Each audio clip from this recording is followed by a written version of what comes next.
Bien, buenos días. Hoy es un domingo especial porque es el domingo antes de las elecciones. Y precisamente hago esa introducción porque aunque estamos estudiando, ahorita estamos en una serie sobre la membresía en la iglesia. En las dos lecciones pasadas vimos que el requisito número uno es reconocer el señorío de Cristo Jesús en nuestra vida. El que no reconozca el señorío de Cristo Jesús no es de la iglesia de Cristo. Será de X iglesia, de X denominación, pero no es de la iglesia del Señor Jesús. Es para que sea de la iglesia del Señor Jesús, Jesús tiene que ser Señor.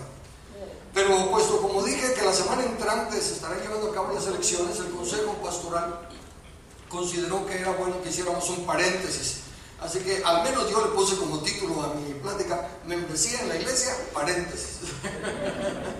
Un paréntesis y que hablemos de las elecciones. Para ello, desde luego, vamos a ir siempre a la Biblia. Nuestro fuente es la palabra de Dios. Y seguimos dentro de la membresía de la iglesia, porque un ciudadano de la iglesia de Cristo debe de respetar las leyes humanas y debe de ser responsable. Dice claramente la Escritura, como la leeré más adelante otra vez, que hay que dar a todos los... Bueno, esa no la puse, mejor voy a usar esa. Hay que dar al César lo que es del César. Y al nosotros estar en un país supuestamente democrático como estamos, es nuestra responsabilidad participar. Pero nuestra responsabilidad ante el Señor Jesús es participar como Él quiere que participemos. Cuando dice la Biblia, dad al César lo que es del César y a Dios lo que es de Dios, debe de quedar claro que es darle al César lo que es del César según Dios dice. Porque si yo le pregunto al César qué es del César, Él quiere hasta mi casa. Él lo quiere todo. No es darle al César lo que se le dé la gana, es darle al César lo que es del César según enseña Dios. Por lo tanto, vamos a hablar un poco, una perspectiva bíblica de nuestra responsabilidad, de nuestro patriotismo, pero a la luz de la palabra de Dios. Cuando hablamos de una perspectiva bíblica sobre cualquier tema, siempre se encuentra este factor: responsabilidad personal.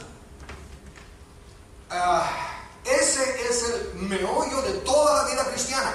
Todos nosotros tenemos que ser responsables ante Dios. Por eso es que usan la manera de broma: Dios no tiene nietos. No importa que seamos el hijo de la persona más santa del mundo, es nuestra responsabilidad personal llegar a Dios. Tampoco el hijo llevará el pecado del padre. No importa que nuestro padre sea el peor del mundo, es responsabilidad personal llegar a Dios. Es responsabilidad personal todo lo referente a nuestro caminar, y como ciudadanos es nuestra responsabilidad personal representar el señorío de Cristo Jesús con nuestra conducta, aún en eventos llamados civiles o políticos. Entonces, por ejemplo, déjenme una manera de ilustración poner el caso de Adán. Adán estaba en un medio ambiente perfecto, sin ninguna cosa negativa que le estorbara. Podía dar uso a su creatividad, a su naturaleza y todo lo demás, pero era responsabilidad personal de él obedecer el único mandamiento negativo que había: no participar del conocimiento del bien y del mal. En otras palabras, sigue siendo lo que Dios nos dice: no decidan por ustedes mismos, no juzguen por ustedes mismos. Bueno, ¿no nos acaba de decir que es responsabilidad personal? Sí, responsabilidad personal, pero de acuerdo a lo que Dios diga.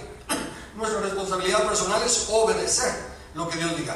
¿Qué es ser una persona responsable o responsabilidad? Responsabilidad es el estado de ser capaz de responder, pagar o rendir cuentas. Por eso es que a una persona que no tiene la autoridad, por ejemplo, para una deuda, un niño no puede llegar y decir: mire, deme crédito. No tiene la capacidad de pagar la deuda, no tiene la capacidad de responder. Entonces, responsabilidad es tener la capacidad. ¿Tengo otra definición? Capacidad de dar el pago de una obligación al ser requerida. Muy bien, entonces con esa mentalidad entendamos que no estamos hablando solo de pagos materiales. Pablo nos lo pone de esta manera: pagad a todo lo que debéis. Al que tributo, tributo. Al que impuesto, impuesto. Al que respeto, respeto. Al que honra, honra. No debáis a nadie nada. ¿Ven? ahí ya pudiéramos agarrar, como siempre me gusta tocar todos los temas, en la familia, hijos, al respeto a sus padres, la honra a sus padres, honra a tu padre y a tu madre, es el primer mandamiento con promesa. Y si dices que Jesús es Señor de tu vida, no puedes decir que no honras a tu padre porque no es cristiano, porque no te entiende, por lo que sea, no. Por eso insisto, si Jesús es Señor, le obedecemos. Si no le obedecemos, no es Señor, aunque le llamemos Señor, Señor. Sin embargo, Pablo también dice, a griegos y a no griegos, a sabios y a no sabios soy deudor. Bueno, ¿qué quedamos? No, que no debes nada a nadie. ¿Cómo es que sí le debes a todos? Porque tenemos una deuda que nunca podremos pagar, la deuda de amor. Dice, excepto el amar los unos a los otros. Y el amor es proclamar la verdad de Dios. Pablo, como predicador, dijo cuando ya estaba por terminar su carrera, no he rehuido anunciaros todo el consejo de Dios. Entonces la deuda que tenemos los que proclamamos el Evangelio es proclamar el consejo todo de Dios. Por eso tenemos que enseñar de finanzas, de política, de matrimonio, de negocios, de deportes. No hay área en la que la palabra de Dios no tenga consejo. Y nuestra responsabilidad es dar el consejo de Dios. La responsabilidad de los que nos llamamos cristianos es ponerlo por obra, es obedecerlo. Y esa sigue siendo la responsabilidad. Sin embargo, vimos en las parábolas que el enemigo se ha infiltrado en el reino de Dios. Y así como las aves en la parábola se comen la semilla, que es la palabra de Dios, el enemigo ha estado robando la sana doctrina de la iglesia.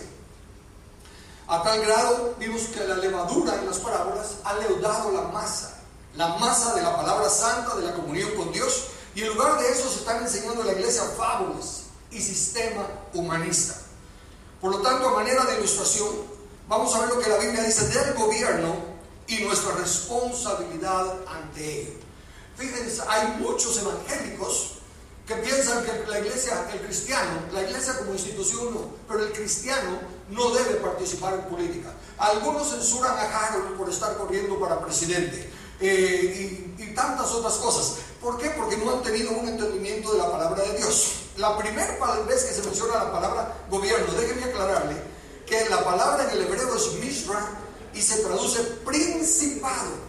Y la primera vez que se menciona en la Biblia es en Isaías 9:6-7. Mire eso. Porque un niño es nacido, hijo nos es dado. Paremos ahí. ¿De quién está hablando? De Jesucristo. De Jesús. Y dice, y el principado sobre su hombro. Y se llamará su nombre admirable, consejero, Dios fuerte, Padre eterno, príncipe de paz. Lo dilatado de su imperio, que es la misma palabra. Imperio y principado es la misma palabra gobierno. O sea que si usted quiere leerlo de esta manera, porque un niño nacido, hijo nos es dado, y el gobierno sobre su hombro, y se llamará su nombre admirable, consejero, Dios fuerte, Padre eterno, príncipe de paz. Lo dilatado de su gobierno y la paz no tendrán límite. Sobre el trono de David y sobre su reino, disponiéndolo y confirmándolo en juicio y en justicia, desde ahora y para siempre. El celo de Jehová de los ejércitos hará esto. Entonces vemos que desde el origen el gobierno es de Dios, y en este caso específico el gobierno está sobre los hombros, la responsabilidad de Cristo Jesús. Por eso es que Él es el Rey de reyes y Señor de señores, porque el gobierno está sobre Él. Y por eso dice Pablo que no hay autoridad excepto la que es puesta por Dios, de modo que el que resiste a la autoridad, a lo establecido por Dios, resiste y acarrea condenación. ¿Por qué? Porque el gobierno es de Dios, el gobierno es de Jesús y la responsabilidad del mismo está sobre Él. Este es un factor sumamente importante. Noten que dice lo dilatado de su gobierno y la paz no tendrá límite. La justicia precede a la paz. La justicia precede a la paz. Aplíquelo a su vida personal. ¿Tiene usted paz? ¿Es una persona que está en paz o es una persona atormentada? ¿Es una persona preocupada? ¿Es una persona que... Si usted no tiene paz, lo primero que tiene que analizar es qué áreas de mi vida no estoy rindiendo a la justicia de Dios. Porque la justicia precede a la paz. Note el texto tan conocido, Romanos 5:1. Justificados. ¿Qué es justificado? Declarado justo. Alguien ya quitó nuestra sentencia, quitó nuestra culpabilidad y nos declara justo. Justificados pues por la fe, tenemos paz para con Dios por medio de nuestro Señor Señor Jesucristo. Si no hay paz en tu hogar, te garantizo que están violando algún principio de la justicia de Dios para el matrimonio. Los roles, la enseñanza que la Biblia nos da para el marido, para la esposa, al cumplirlos, producen paz en nuestro hogar. Si no hay paz en la relación con los hijos, estás violando algunos de los principios de la palabra de Dios. Una vez más, la justicia precede a la paz. Vengamos a la nación. Queremos que haya paz en nuestra nación. Note, aún la intercesión, ese no lo tengo escrito, pero usted lo conoce. Aún en la intercesión, cuando Pablo dice que debemos de interceder por los que están en eminencia, dice que oremos por ellos a fin de que vivamos en paz, a fin de que podamos llevar una vida de paz, porque necesitamos que la justicia se haga en la nación para que en la nación haya paz. Aparte de la justicia, no hay paz. Solo nos autoengañamos.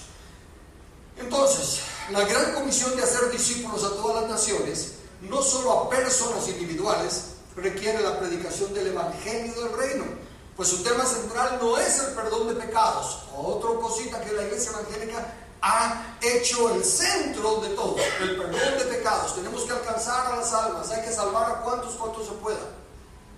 Razone esto: si de alguna manera se convencieran a todos los presos que se arrepientan, y se arrepienten y se les perdona y salen todos los presos libres, ¿sería eso bendición para ellos y para la nación? Si se arrepintieron, ¿ok? No piensen que van a salir como salen ahorita, ¿verdad? Que salen más preparados que como entraron. Supongamos que sí se arrepintieron de robar, de mentir, de adulterar, de secuestrar, de todo lo demás, y salen libres, pero no se les equipó, no se les enseñó ningún oficio, no se les proveyó ninguna oportunidad de empleo. ¿Va a ser eso una bendición para ellos?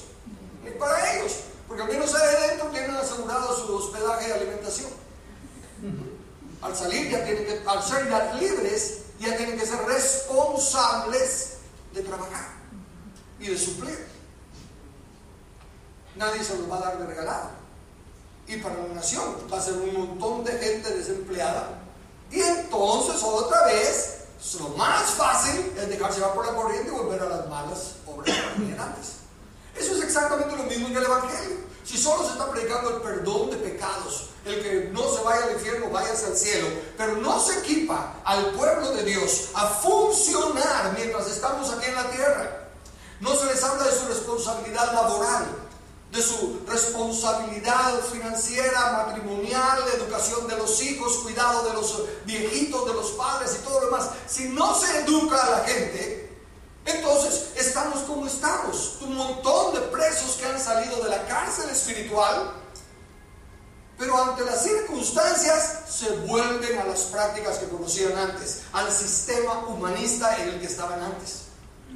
No entienden el principio de que los padres atesoran para los hijos, en lugar de como se explotan hoy a los hijos, de que se tiene un montón de hijos para que trabajen y lo mantengan a uno. No entienden el principio de que es responsabilidad de los padres dejar herencia a los hijos, y que en dado caso, cuando los padres ya no pueden seguir adelante, es responsabilidad de los hijos. Pero se proveyó primero para los hijos, para que ellos puedan cuidar después.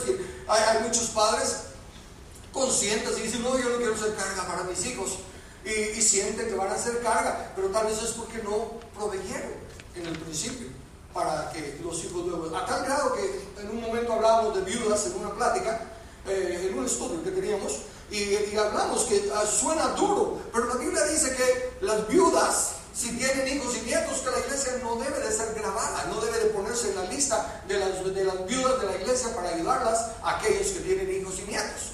Dice que estos deben aprender primero a ser responsables y cumplir. Bueno, todo eso lo tenemos que enseñar como iglesia, pero no se está haciendo. Se están enseñando un montón de fábulas y un montón de otras cosas. Vienen las elecciones. ¿Qué elemento bíblico de juicio tienes para elegir? ¿En qué base de la palabra de Dios te vas a guiar para tomar tu decisión? Entonces, ¿cuánto se nos ha enseñado de nuestra responsabilidad cívica?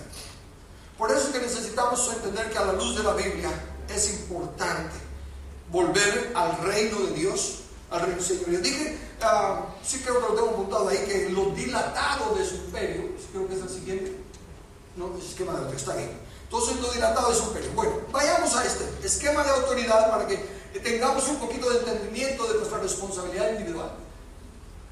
Esquema de autoridad, lo puse lo más grande que pude. ¿Qué dice ahí? Dios tiene toda autoridad. ¿Quién más tiene autoridad? Nadie. ¿El diablo tiene autoridad? Ninguna. ¿El hombre tiene autoridad? Tampoco. Dios es el único que tiene autoridad. Estamos hablando desde luego legítimamente. Y espero que estemos claros de la diferencia entre legítimo y legal. Hay un montón de cosas que son legales porque son legales, porque hay una ley para ellas, pero no son legítimas. El aborto es legal en muchos lugares, no es legítimo, sigue siendo asesinato, sigue siendo pecado ante Dios. El matrimonio de homosexuales es legal en algunos lugares, no es legítimo, sigue siendo abominación a los ojos de Dios. Entonces estamos hablando de lo legítimo, no de lo legal nada más. Para lo legal tiene que ser legítimo para que sea justo. Entonces toda autoridad es de Dios. Sin embargo, Dios ha delegado la autoridad. Dice así, de manera que cada uno de nosotros dará a Dios cuenta de sí. Tú le tienes que responder a Dios. No tu esposo, no tu esposa, no tu papá, no tu mamá, no tus hijos, no tus hermanos. Tú le tienes que responder a Dios de tus hechos. De lo que permitas, de lo que no permites, de lo que apruebas y de lo que no apruebas. Pero esa autoridad Dios la ha delegado en 3 instituciones. Y nuestra responsabilidad entre estas instituciones, 3 instituciones, hay 5 áreas. La mayoría de nosotros estamos de acuerdo que son 5 áreas, otros solo ven 3 o 4. De gobierno. En primer lugar, el gobierno propio. ¿Por qué? Porque yo le tengo que dar cuenta a Dios. Entonces necesito ejercer autogobierno. Esa es la meta de Dios. La meta de Dios es que cada uno se gobierne. ¿Por qué? Porque cada uno dará cuenta a Dios de sí mismo. Entonces cada uno tiene que aprender a gobernarse. Luego, esa esfera de gobierno crece a la familia. La familia es la institución en la que más responsabilidad hay. ¿Por qué? Porque bíblicamente de la familia es de donde salen, los doctores son hijos de alguien, los empresarios son hijos de alguien, los trabajadores que hacen cosas son hijos de alguien. ¿Quiere decir eso? Que las asociaciones voluntarias, ese es el nombre bajo el que se incluye a los empleos, los negocios y todo, porque son asociaciones voluntarias. Aquí estamos en una asociación voluntaria, desde luego de la iglesia, pero a lo que me refiero es de la familia. ¿Qué tiene que ver el Estado con la profesión? El Estado no dice que usted va a ser doctor, usted va a ser carpintero, usted va a ser... Eso viene de la familia. Y luego, el Estado no me dice, vaya con aquel doctor. No, yo escojo con quién me asocio. Todo eso, si se están dando cuenta que es la mayoría del teje y maneje de la sociedad, compete a la familia. Consecuentemente, las responsabilidades también competen a la familia. Al tener autogobierno y tener el gobierno familiar, luego crecemos a la iglesia, que es la familia extendida. Y ahí hay otro nivel de autoridad delegada para ciertas funciones. Cada uno tiene funciones específicas y está el Estado. Ahora note, la familia, de las 3, la familia es la que más responsabilidad tiene. Consecuentemente es la que más autoridad debe tener. En todo lo que se haga en la nación, cuando dice hay que pensar en el pueblo está formado por familias. Por eso fue cuando Dios le dijo a Abraham, en ti serán benditas todas las familias de la tierra. Y Pablo dice, en ti serán benditas todas las naciones. ¿Por qué? Porque las naciones están compuestas por familias. No por individuos, aunque cada quien dará a Dios cuenta de sí. Somos familias. Nadie nació sin familia, que yo sepa. O alguno viene de otro planeta. Entonces, la familia son las que forman las naciones. De hecho, las familias forman la iglesia. De ahí que la familia es la institución más importante. El que quiera tener éxito delante de Dios y y cumplir con los principios de la palabra de Dios, primero tiene que trabajar en su familia. Por eso que cuando dice que nadie puede aspirar a gobernar, a dirigir una iglesia, si primero no gobierna su casa, si primero no gobierna su familia.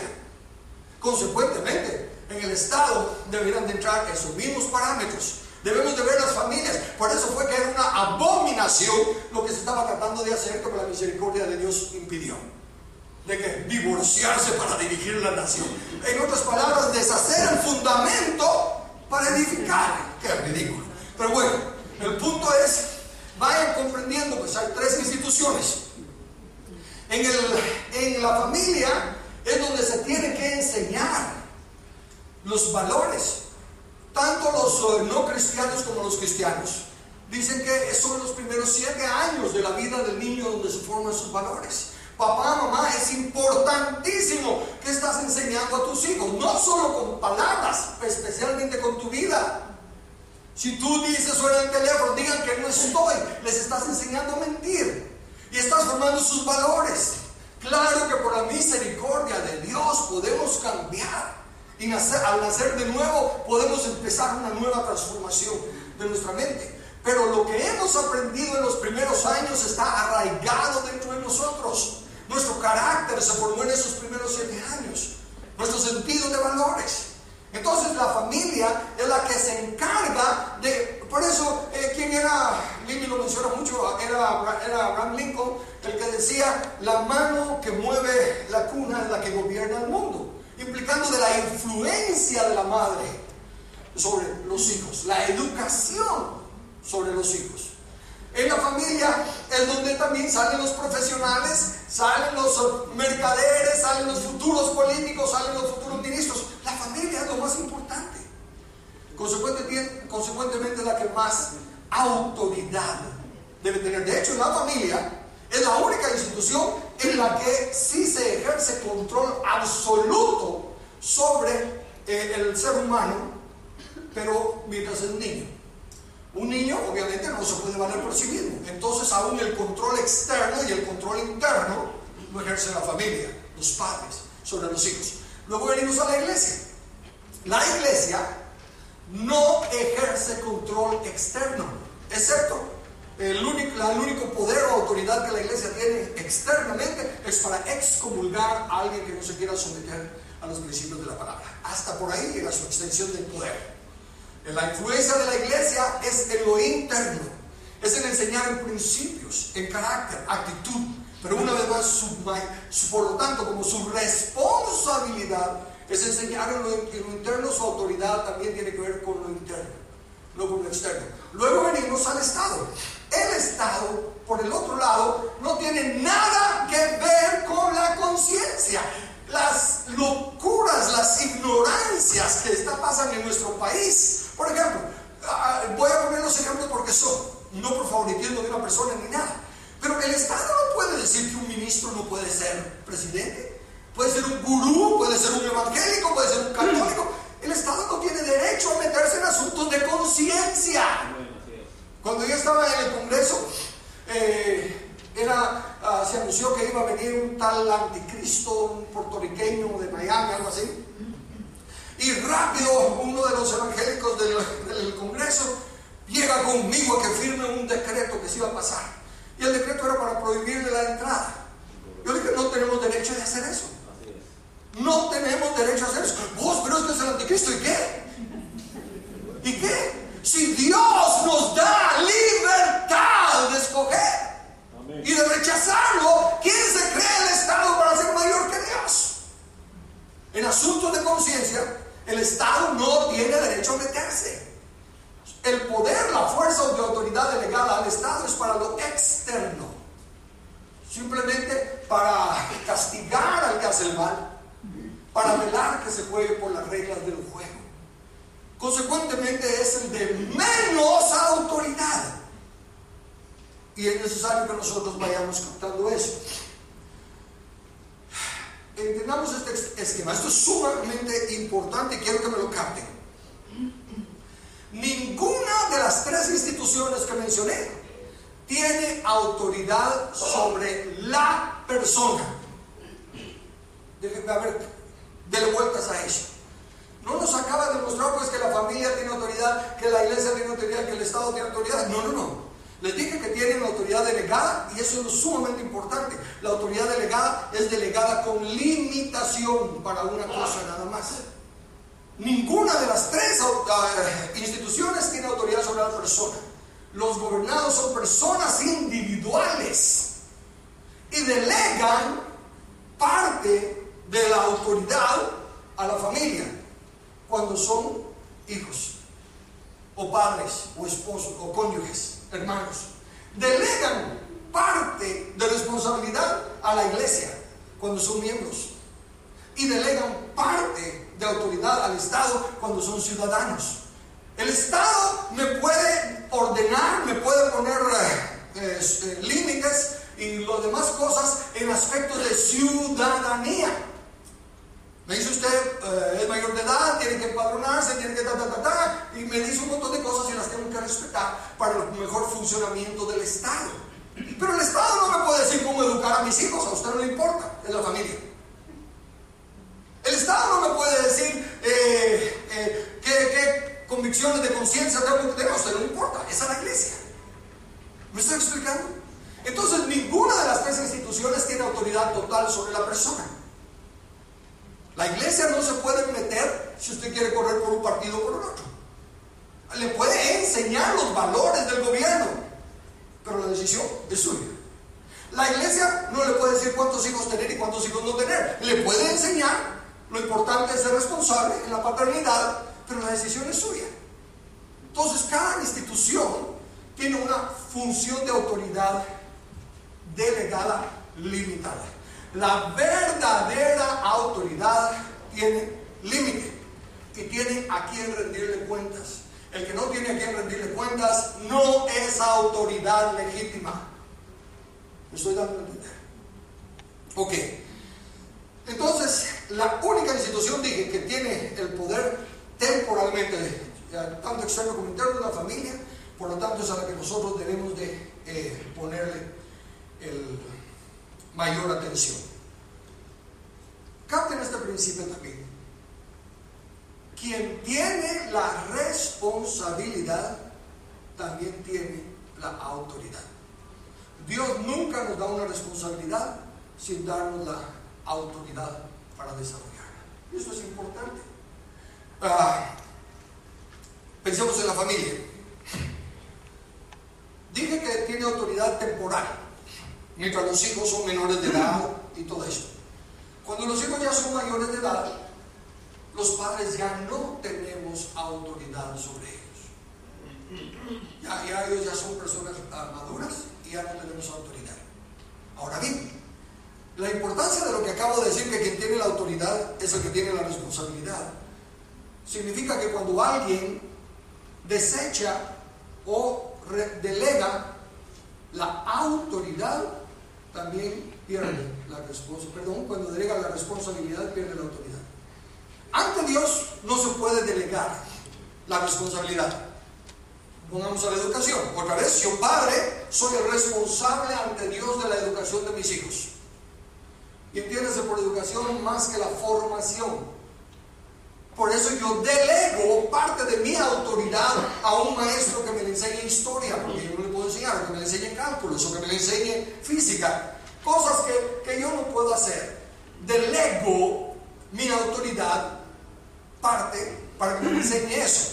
En algún momento le estoy delegando mi autoridad para que me enseñe valores morales, para que me enseñe educación sexual universal, como están haciendo aquí.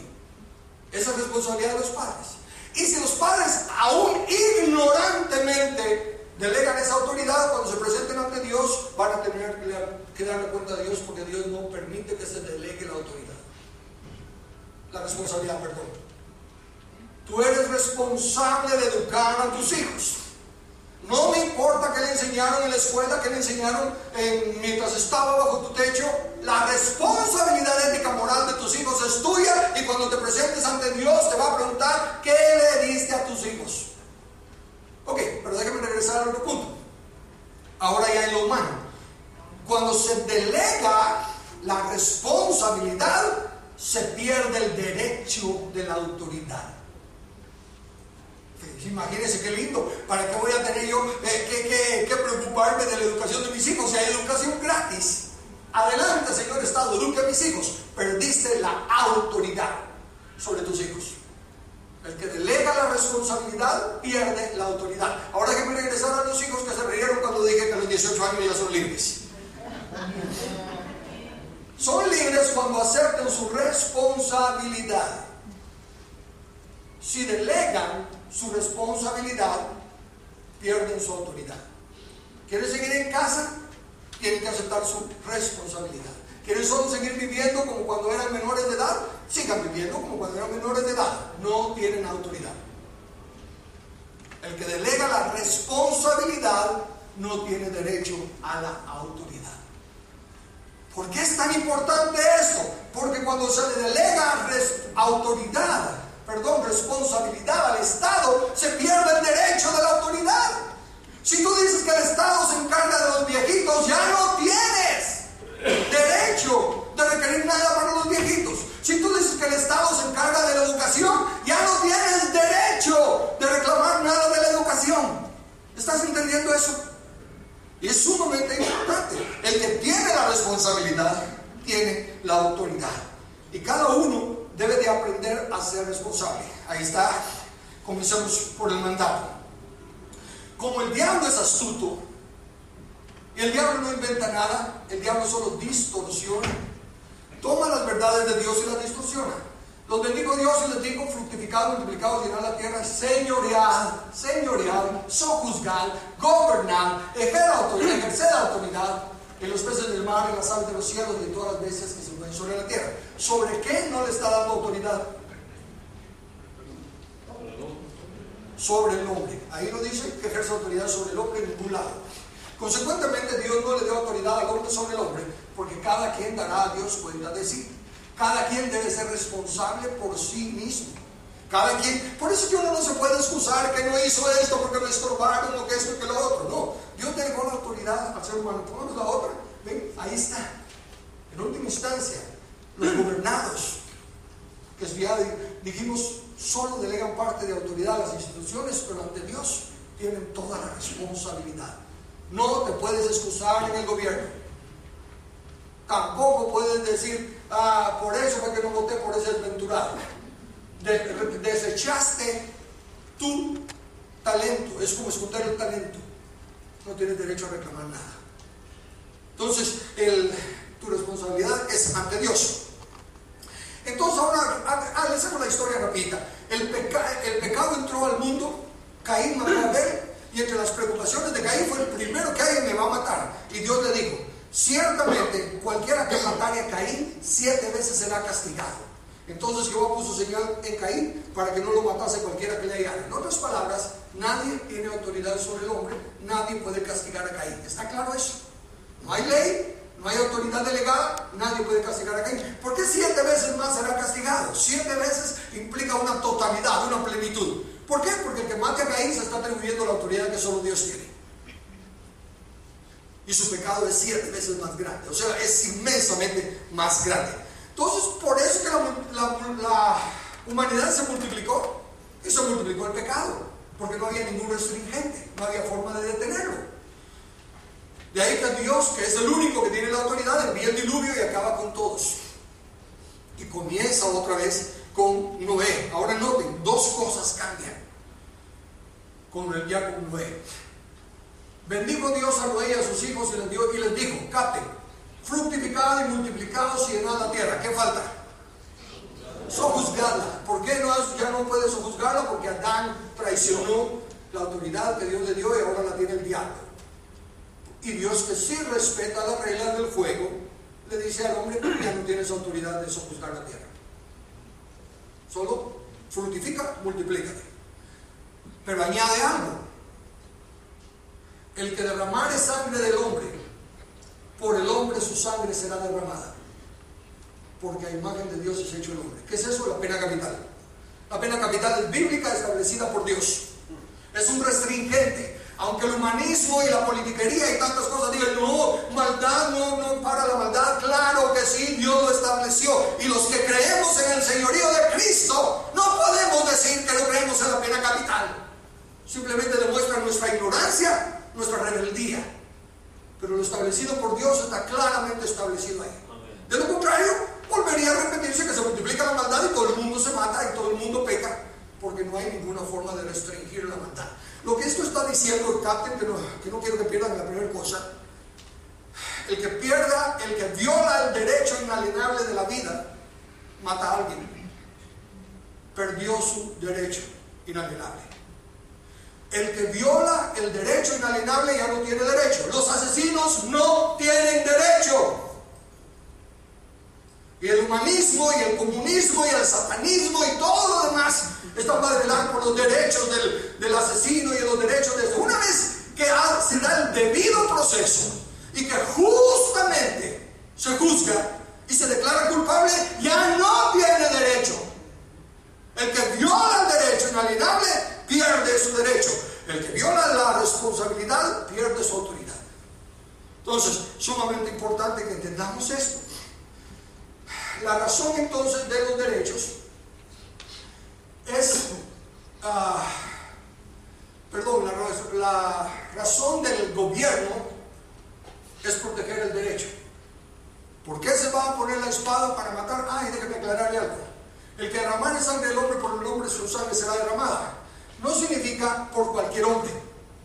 Vamos a la Biblia y nos encontramos que era el pariente cercano, el que vengaba. Si alguien mataba a una persona, su pariente cercano se convertía en el vengador.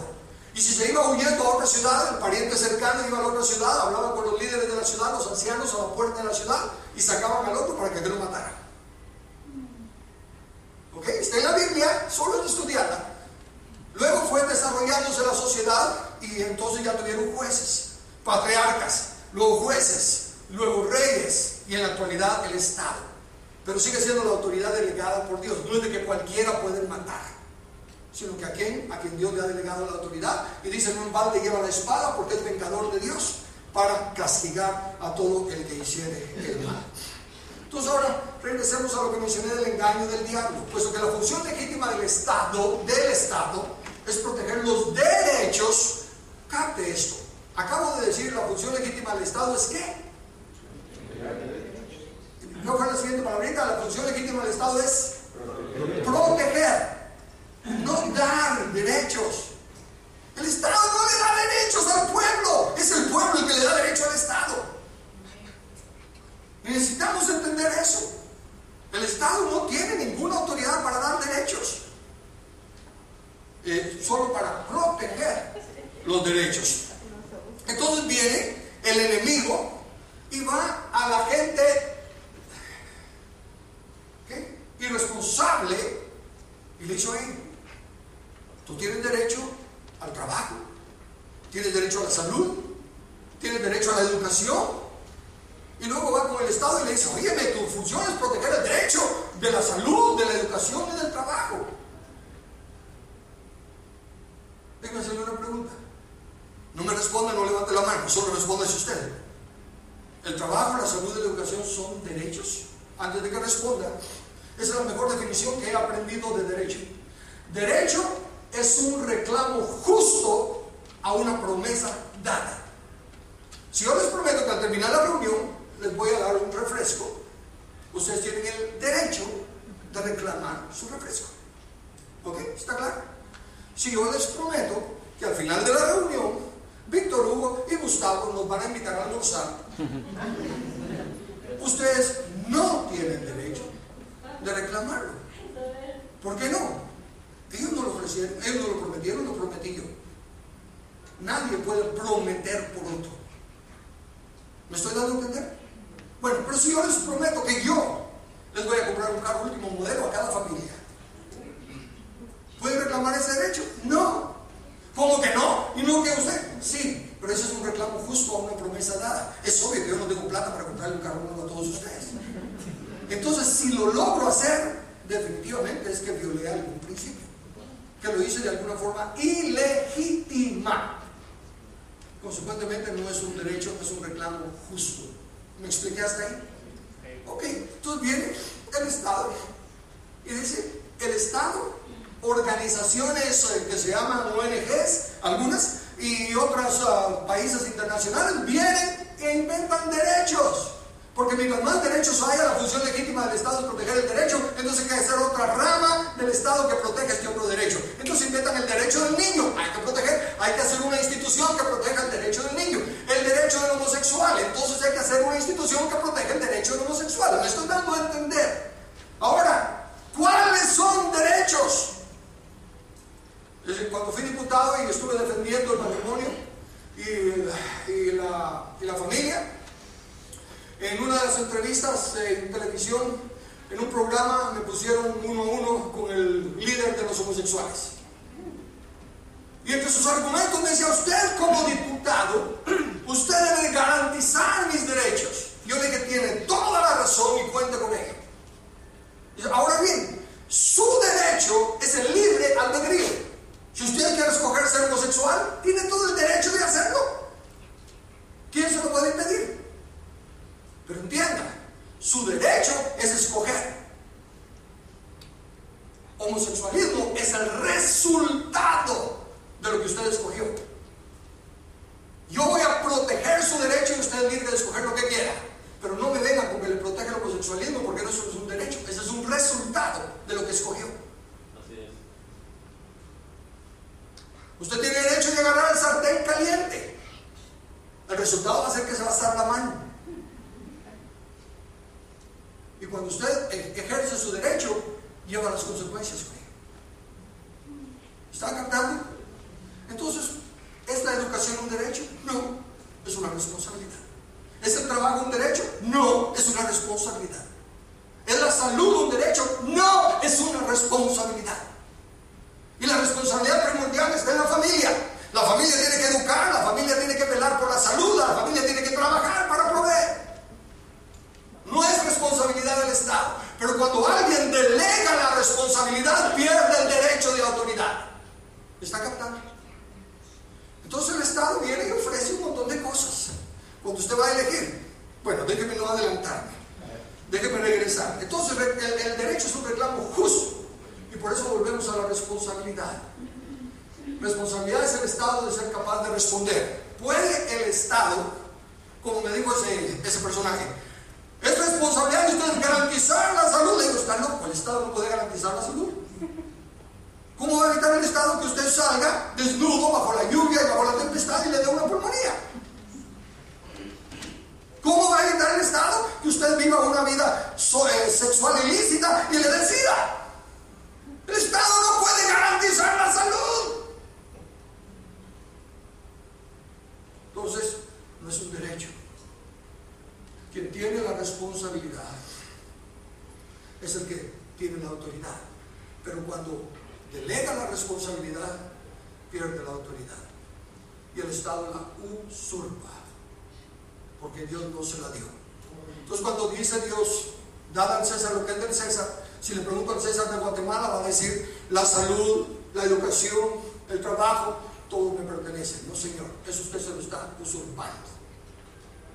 Eso me lo dio Dios a mí como familia.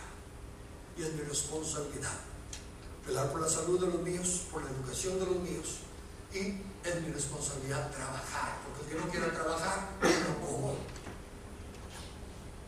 Empieza a hallar un poquito el sentido de la campaña política que está oyendo.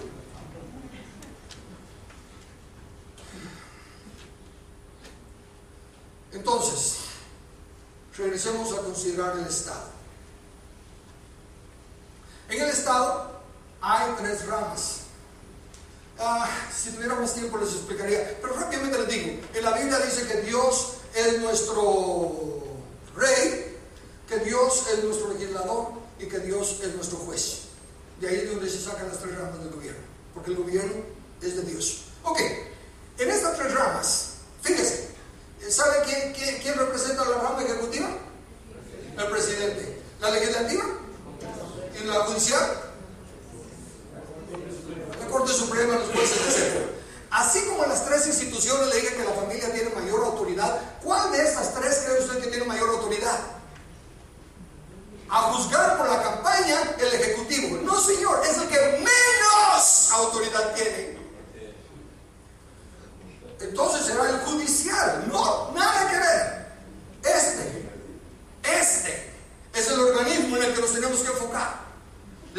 legislativo, su responsabilidad no solo es hacer las leyes, que es lo que la mayoría de la gente piensa. Hablando con un hermano y amigo que ha sido mi asesor en muchos aspectos políticos y legales, en el Congreso se aprueban o se desaprueban leyes. En el Congreso se nombra la mayoría de los magistrados. En el Congreso se nombra al Tribunal Supremo Electoral. Entonces, si todos los que quieren asegurarse de que en las próximas elecciones van a tener hueso o van a tener autoridad para meter a los que quieran, nombran al Tribunal Supremo Electoral. En el Congreso es la única de las tres a la que el pueblo tiene acceso y a la cual el pueblo debe, si es responsable, reclamarle que cambie su voto, que no vote a favor de eso. Que no, lo único que están haciendo eso son los mafiosos. Y cuando viene una ley buena, hacen un montón de manifestaciones y de quemar llantas y todo lo demás, y se oponen, y los faltos de carácter del Congreso les hacen caso. Cuando debiera ser el pueblo responsable, el que debiera decir nada de andar con leyes de que cómo educo a mi hijo sexualmente. Usted no tiene derecho a hacer esa ley. Esa es cuestión nuestra. Aquí es donde se debe poner la atención. Esta es la rama. ¿Por qué? Ellos hacen las leyes. El judicial solo interviene cuando se violan esas leyes, para castigar, para velar que se cumplan. Y después de examinar, dicta la sentencia. Y el ejecutivo, como su nombre lo indica, solo ejecuta lo que aquí se aprobó. Entonces viene el presidente y ofrece pan y circo. Lo puede ofrecer, pero cuando llegue, si el legislativo no se lo aprueba, se acabaron las promesas del presidente. El presidente les puede ofrecer empleo, el presidente les puede ofrecer pan, el presidente les puede ofrecer salud, lo que le dé la gana. Si el legislativo dice no, es no. Así que el señor presidente es nulo. ¿Me está entendiendo? Nuestra responsabilidad es aquí. Aquí. Claro, el poder del Ejecutivo, como puse en Facebook y en otros correos que envié, el presidente tiene poder solo cuando es corrupto. Sí, razón. El presidente tiene el poder militar, ¿verdad? Tiene el ejército, tiene la policía, tiene el poder financiero, los préstamos y todo lo demás. Entonces, si es corrupto, soborna al legislativo y hace lo que le da la gana. Y si es corrupto y alguien se lo pone, lo manda a matar. Pero por corrupto. Llega una persona honesta o responsable, no puede imponer leyes al legislativo. Y si no lo soborna, no va a pasar sus leyes. No puede mandar a matar porque es responsable. Claro, un presidente honrado puede apelar a la conciencia, lo que más puede apelar a la nación. Puede salir en la tele y decir: miren, Guatemala, necesitamos este cambio, pero los señores diputados no me lo aprueban. Usted vaya con el diputado que le representa a su municipio y demándele que lo apruebe. Y es el poder del pueblo. El pueblo tiene el poder. ¿Se dan cuenta? Ciudadanos arriba tienen el poder. No lo tiene el Estado. Es la ignorancia. Mi pueblo es llevado cautivo porque no tiene conocimiento. Los ciudadanos debemos de llegar al legislativo, al representante, nosotros los capitalinos, a los diputados de la capital, los municipios, perdón, no capitalinos, los municipios del departamento de Guatemala, y a los diputados nacionales. Y decirles: esa ley que el presidente está proponiendo, porque el presidente propone leyes, no las impone ni las aprueba.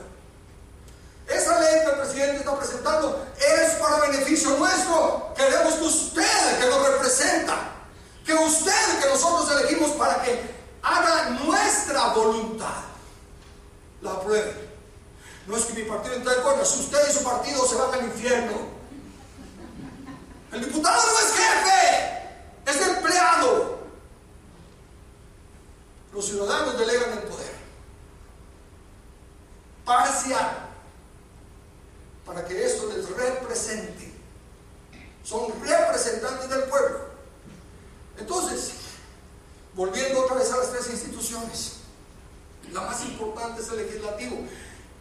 enemigo es tan astuto y los diputados en su mayoría corruptos son tan astutos que le echan toda la propaganda al presidente.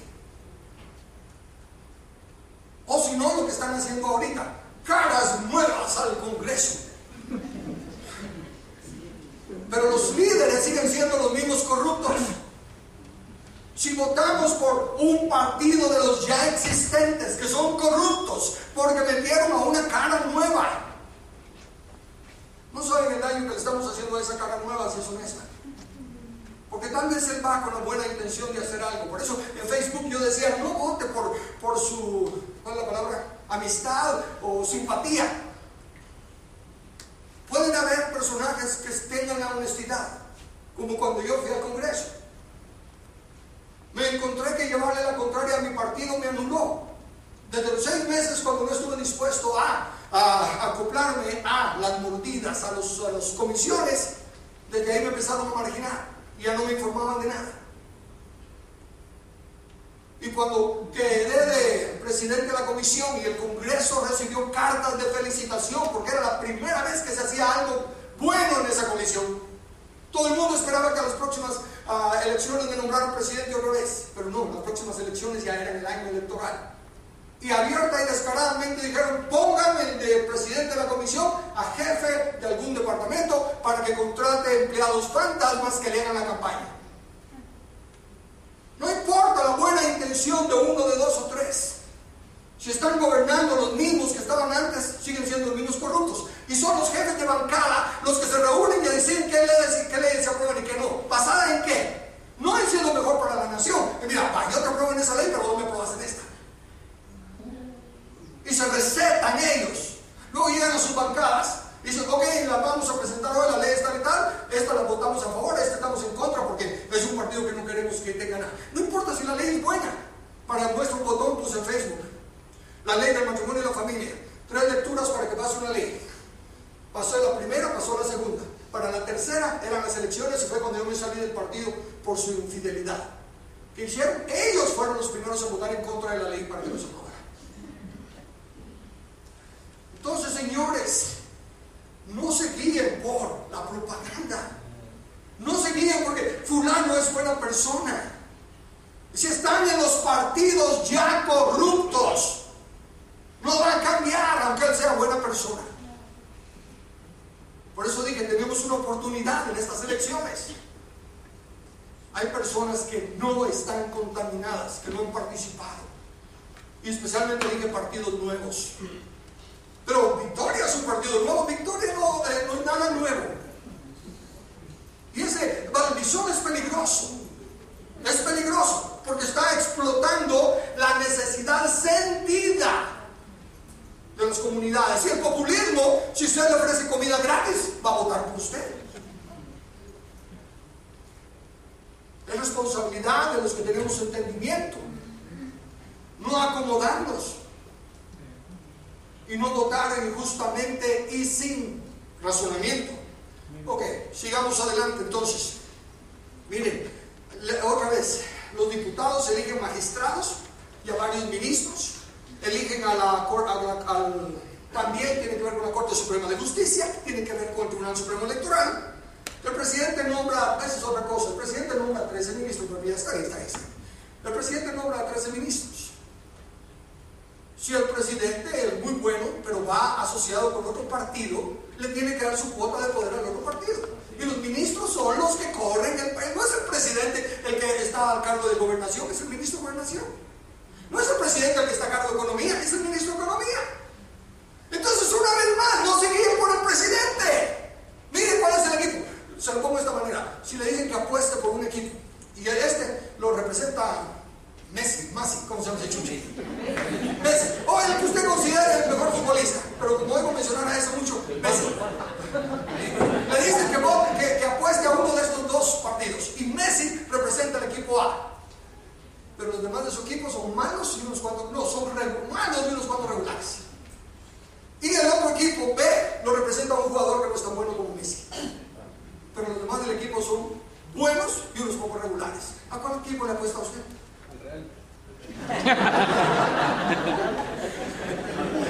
Vaya que no me salió porque yo no apuesto porque soy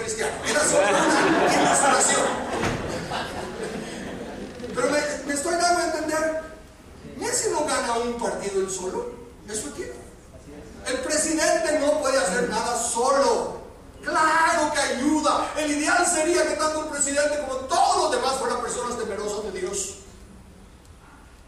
Pero mientras no estemos allí, tenemos que ser entendidos de cómo opera el gobierno. ¿Se dan cuenta en este diagrama? Dios es el que dice que el hombre es cabeza de la familia. Ahí no se somete a votación a ver si los hijos están de acuerdo. Dios es el que dice que Él mismo constituyó a unos apóstoles, profetas, evangelistas, pastores y maestros. Ahí no se pregunta si hay mayoría de votos en la iglesia. Pero cuando venimos al Estado, el Estado no es establecido directamente y totalmente por Dios. Hay una autoridad delegada de parte de los ciudadanos. Por lo tanto, el Estado le tiene que rendir cuentas a la nación, tanto como a Dios. Nos tiene que rendir cuentas a nosotros. Tenemos voz y voto. Podemos reclamar, podemos demandar, si entendemos lo que estamos haciendo. Ahora note, esto es importante. Regresa a la otra, por favor. O déjala esta, y esta también funciona. El evangelicalismo irresponsable que no estudia la palabra en su contexto. Dice, toda autoridad establecida por Dios, vos no te metas ahí porque mira, cada país tiene un presidente que le conviene o que le toca más. Que se merece. Bueno, sí, pero entiendo por qué. Porque Dios se lo puso. No, señor. No, señor. Creo que tenemos el otro texto ahí. Sí. Oseas 8:4. Ellos establecieron reyes, pero no escogidos por mí. No le endose a Dios su irresponsabilidad. Constituyeron príncipes, mas yo no los quiero. Dios nos dio libre albedrío. Nosotros somos los que votamos, no fue Dios el que votó. No fue Dios el que le obligó a alguien a votar por alguien. Dios respeta el libre albedrío. Pero hay tantos irresponsables, es más cómodo. A mí acaba lo mismo, va a votar por cualquiera. O si no, ¿para qué ir a votar si ninguno sirve? La ignorancia del señorío de Cristo Jesús. Si usted es discípulo de Jesús, usted puede decirle a Jesús, no voy a participar en quién va a dirigir tu propiedad, tu tierra, tu nación, tu pueblo. Cuando Jesús dijo, mirad que nadie os engañe, no se refería solo a la iglesia, se refiere también a los políticos. He dicho que si un pastor los engaña, si yo los engaño, es culpa de ustedes.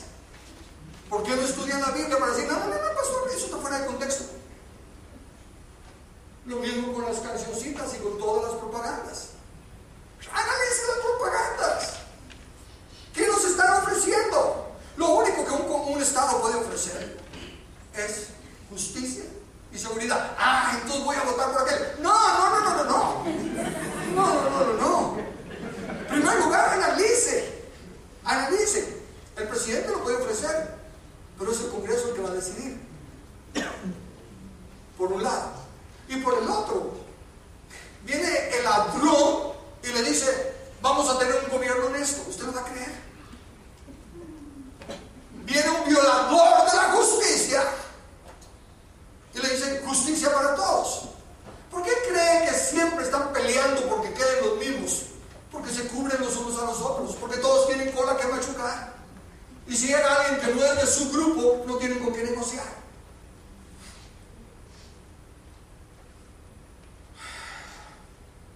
Consecuentemente, al venir a la elección de líderes del Estado, se repite la historia. El ciudadano, incluyendo triste y vergonzosamente el llamado cristiano, ignora la verdadera función de los gobernantes y se deja llevar por su carisma, por sus ofertas o por sus obras. ¿Sabe cuál es la culpa? La culpa de nosotros en la iglesia. Analice la iglesia ahorita, por un momento, olvídese de la política. ¿Quiénes son los líderes de las iglesias hoy en día? Nos vamos a Timoteo y a Tito y miramos los requisitos mínimos que debe de llenar una persona que anhele el obispado. Requisitos mínimos. Eso lo debe llenar todo cristiano. marido de una sola mujer, que tenga en orden su casa, apto para enseñar, no dado al vino, no de buen testimonio adentro y afuera. Esos son los requisitos mínimos. ¿Cómo están los líderes de las iglesias hoy en día? Para comenzar, el pueblo, las ovejas, ¿conocen que esos son los requisitos mínimos que debería llenar su líder? ¿O se dejan llevar por el carisma del predicador? ¿O por el programa de la iglesia? Porque tenemos un programa tremendo que media hora ya le dimos el mensaje, ya recogimos la ofrenda, ya cantamos y usted ya se puede ir a su partido. ¿Quiénes son los líderes de la iglesia? Entonces son los que estamos formando en la iglesia. Busque carisma, busque comodidad, busque que le hagan sentirse bien. Y luego vienen las elecciones políticas que van a buscar la misma cosa. Carisma, que les ofrezcan pan y circo, que les ofrezcan que se orienten bien y que no los van a fastidiar. Por eso es que la culpa es de la iglesia. Buenísimo la prédica, buenísimo. Note eso. ¿Cómo debemos aplicar la enseñanza de Jesús a un funcionario público? Note este texto. ¿Quién de vosotros, teniendo un siervo que ara o apacienta ganado, al volver del campo luego le dice, pasa, siéntate a la mesa? No le dice más bien, prepárame la cena, síñate y sírveme hasta que haya comido y bebido, y después de esto come y bebe tú. Y todavía, Jesús es el que está hablando, recuerdas antes de que me tiren tomates. ¿Acaso dan gracias al siervo porque hizo lo que se le había mandado? Pienso que no. Así también vosotros, cuando hayáis hecho todo lo que os ha sido ordenado, decir siervos inútiles somos, pues lo que teníamos que hacer hicimos. Ahora mire la campaña. Obras, no palabras. ¿Qué obras? Ni siquiera ha hecho lo que le dijimos que tenía que hacer. Yo ando por donde vivo, zona 16. Rapidito, asfaltaron todo. En menos de 4 meses ya hay baches. ¿Qué está diciéndome ese alcalde? ¿Que cree que soy tan burro que con un poquito de asfalto me va a convencer? No, necesitamos drenajes donde yo estoy. Eso es importante. Pero eso no se ve. Eso no funciona para la campaña. Y hay un montón de cristianos que se dejan llevar por la casaca. Es cierto. Bueno, sale el anuncio, ¿verdad? De que, y vamos a hacer esto y todo puro Star Trek y todo, esa charada. ¿Saben algo de eso? Ni papa. Entienda esto. Los candidatos contratan una empresa que les haga un plan de campaña, un marketing. Van y sondean qué necesidades hay sentidas en el pueblo. Estas. Entonces, este es el programa. Ellos no tienen un plan de gobierno, tienen un plan de campaña para ganar el voto y después, por 3 años, se olvidan del pueblo y un año antes de escoger las elecciones, otra vez, otro maquillaje. Otra cirugía plástica. Tal y como hizo Colón. Exactamente. Bueno, sigamos. ¡Hala, pueblo! ¡Aplaudamos esto! ¿Qué pasa?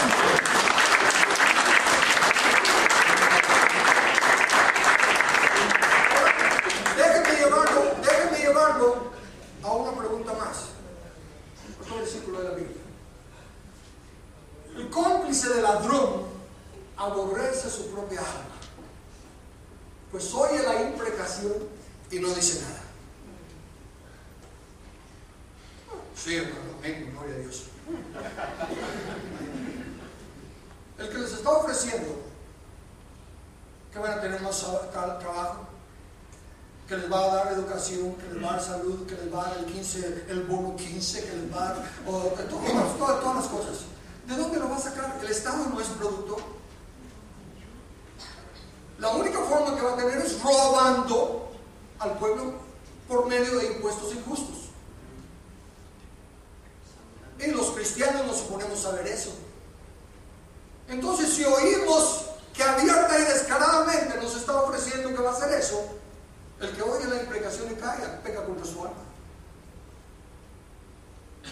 No simplemente decir, qué desventurado es, qué chistoso, qué pilas. Son los comentarios que he oído. ¿Qué acerca de qué mentiroso? ¿Qué acerca de que yo no voy a ser su cómplice? No voy a pecar contra mi alma. Y yo les dije, ignorancia no justifica. Después llegan ante Jesús, Señor, Señor, en nuestras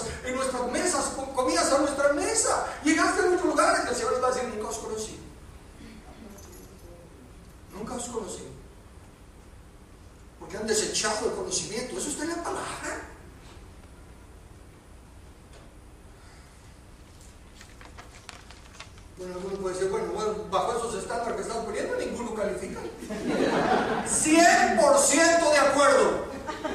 Sea inteligente. 100% de acuerdo, ninguno califica. Entonces, ¿qué vamos a hacer? Bueno, otro ejemplo de la vida de Jesús. Le dicen a Simón, y tu maestro paga los impuestos.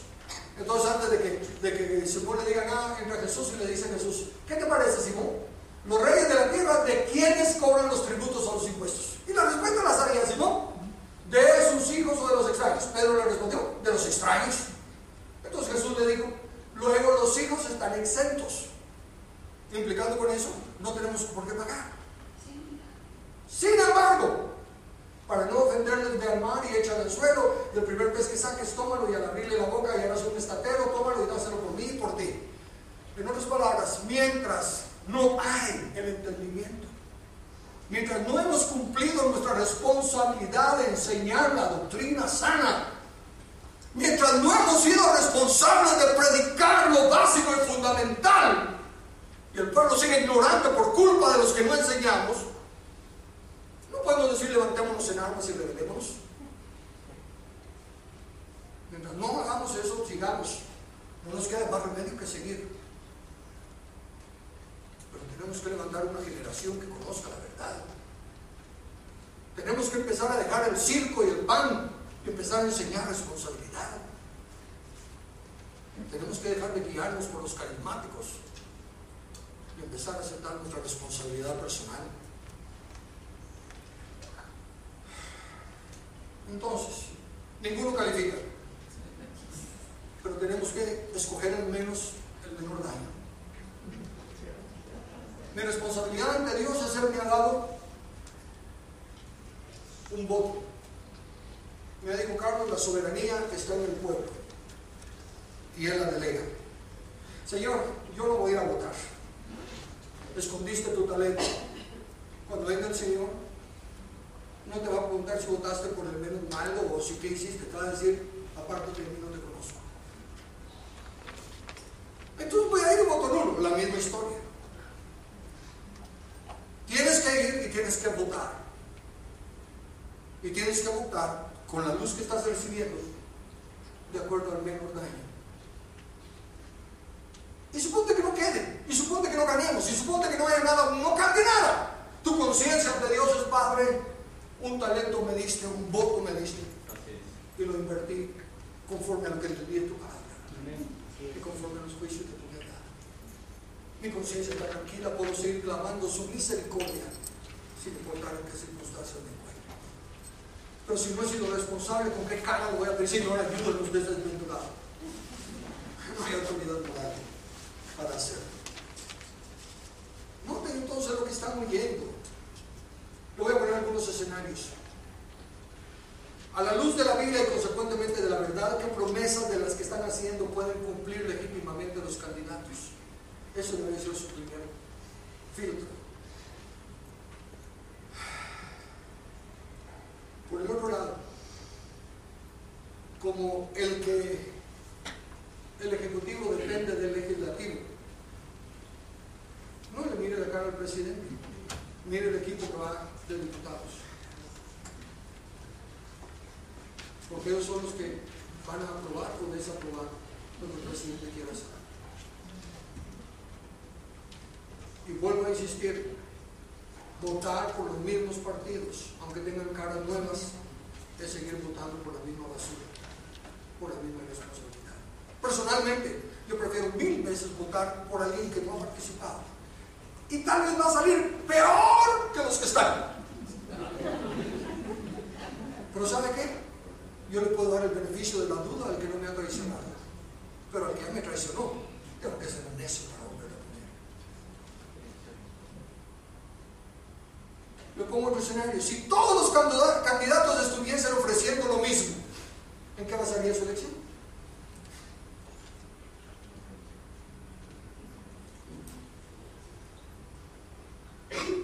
Entonces, hay un dicho gringo, al menos yo lo leí en inglés, y no sé si existe en otro lado, pero dice que las aves del mismo plumaje vuelan juntas. poniéndoselo más chapín, dime con quién andas y te diré quién eres. O poniéndolo bíblico, el que anda con sabios, sabio será, más que el que se junta con necios será quebrantado. Miren los candidatos y desde la idea de que las personas que van a estar en los puestos de eminencia son como él. Si son politiqueros, el candidato, asegúrese que los que van a los puestos de eminencia son politiqueros. Si es un mentiroso de primera el candidato, asegúrese que los que van a los puestos son mentirosos. Las aves del mismo lugar, buenas notas. Por último, la palabra de Dios, que es infalible y que nunca dejará de ser, sigue diciendo que el problema somos nosotros. Fíjense que no dice que son los candidatos ni sus campañas. Si se humillara mi pueblo, sobre el cual mi nombre es invocado, y se arrepintieren, y se volvieren de sus malos caminos, y oraren y buscaren mi rostro, entonces yo iré desde los cielos, perdonaré sus pecados, y sanaré su tierra. Como cristianos debemos de arrepentirnos de nuestra negligencia por desechar el conocimiento que tenemos a nuestro alcance. No solo de la palabra de Dios, sino de lo que les mencioné de los tres poderes. Debemos dejar el caudillismo ya. El presidente no funciona solo. Ese caudillismo es el que traemos todavía de la conquista española y no nos hemos librado de él. Debemos de arrepentirnos de nuestra ignorancia, de nuestra negligencia, porque hay libros para estudiar eso. Yo no soy ningún egresado de ninguna universidad, ni de ningún instituto o de escuela de leyes. El conocimiento está a nuestro alcance, pero lo desechamos. Y después queremos que Dios tenga misericordia de nuestros hijos. Cuando Él dice, por cuanto olvidaste mi ley, yo me olvidaré de tus hijos. Y ahora escuchen esto. No tenemos segunda vuelta. ¿Vos crees que va a quedar bien? No. Los presidentes son solo de izquierda, como le dije. Solo tenemos primera vuelta, porque en la primera vuelta se nombran los diputados. Me decía este hermano al que llamé, recuérdate, Carlos, que en estos 4 años, el único día que tenemos para ejercer nuestra soberanía es el 11 de septiembre. Porque aunque haya segunda vuelta para candidatos presidenciales, en este 11 de septiembre se nombran los diputados. Ellos son los que van a manejar la nación. En este 11 de septiembre se nombran los alcaldes y ellos son los que van a edificar o seguir en las normas. Definitivamente lo hablo claramente y les digo. Voto secreto. Voto secreto significa que nadie me puede obligar a decir por quién voy a votar, no que yo no lo pueda decir. Si yo quiero decir, no lo puedo decir. ¿No es eso lo que hacen las campañas? Pues así de sencillo. Yo voy a votar definitivamente por González para alcalde. Yo no quiero ver sumas. Con todo el tiempo que llevo viviendo ahí, con lo que ha robado y con todo lo que ha hecho, yo no lo quiero ahí. Tiene muy buena oratoria y convence a los convencibles y a los que no quieren tomarse la tarea de ser responsables.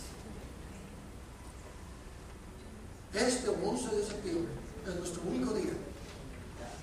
Es nuestro único día de ejercer nuestra soberanía. Y este 11 de septiembre es la única vuelta que tenemos. Porque de los que metamos al Congreso y de los alcaldes que pongamos, eso marca el futuro, no el presidente. Excepto que sea un corrupto. Insisto, si es un corrupto que se va a aprovechar del poder y de los recursos para desgraciar a quien se le ponga en el camino, se hace la diferencia. Pero si es alguien que quiere jugar por las reglas, no es el presidente el que hace la diferencia, es el Congreso. Por último,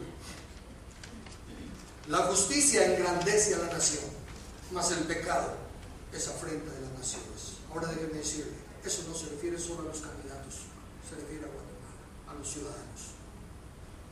Si Dios estuvo dispuesto a perdonar a Sodoma y Gomorra si hubieran 10 justos en ella, ¿cómo no va a estar dispuesto a perdonarnos y a tener misericordia de nosotros si los que invocamos su nombre actuamos justamente? En última instancia, la responsabilidad vuelve a nosotros.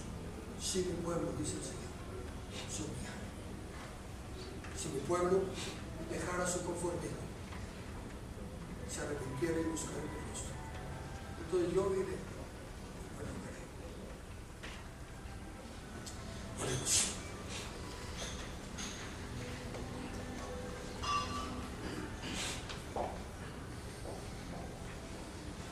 Padre,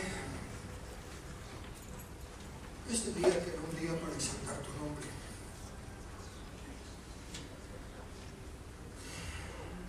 que debería ser un día tan lindo solo para cantarte y alabar.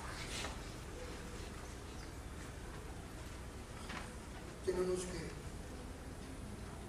apartarlo para reconocer delante de ti nuestra negligencia, nuestra ignorancia, nuestra irresponsabilidad.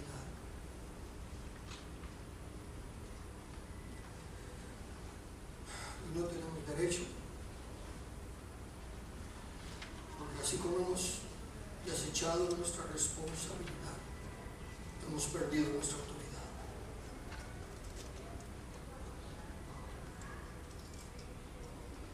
Sin embargo, nos aferramos a que tú eres un Dios lento para la ira y grande misericordia. Nos aferramos a que tú juzgas el corazón y cuando hay un cambio, tú te compadeces y te extiendes en misericordia. Padre, perdónanos a los predicadores, porque no hemos edificado a tu pueblo, no hemos enseñado tu palabra y consecuentemente hemos sido ciegos guiando a ciegos.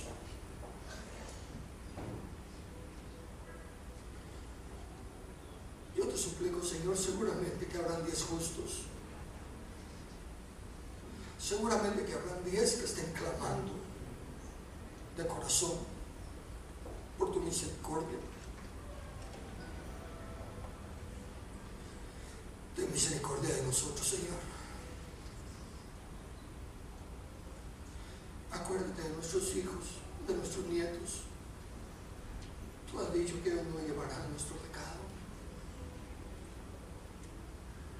Por amor a ellos, Padre, perdónanos a nosotros.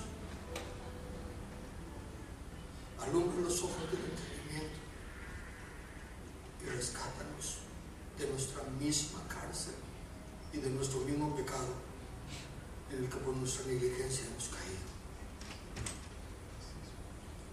Pero sea como fuera, Padre, tú eres justo. Y declaramos, como está escrito, sea el Dios veraz y todo hombre mentiroso. Tú eres el único justo. Y como Job, estamos aprendiendo, Señor, aunque tú nos matares, en ti confiaremos. No tenemos a más nadie a quien volvernos. Solo tú tienes palabra de la eterna. Y tú eres el Rey y Señor. Sea tu nombre glorificado, Señor, y tu tierra sanada por tu misericordia. En el nombre de Jesús oramos. Amén.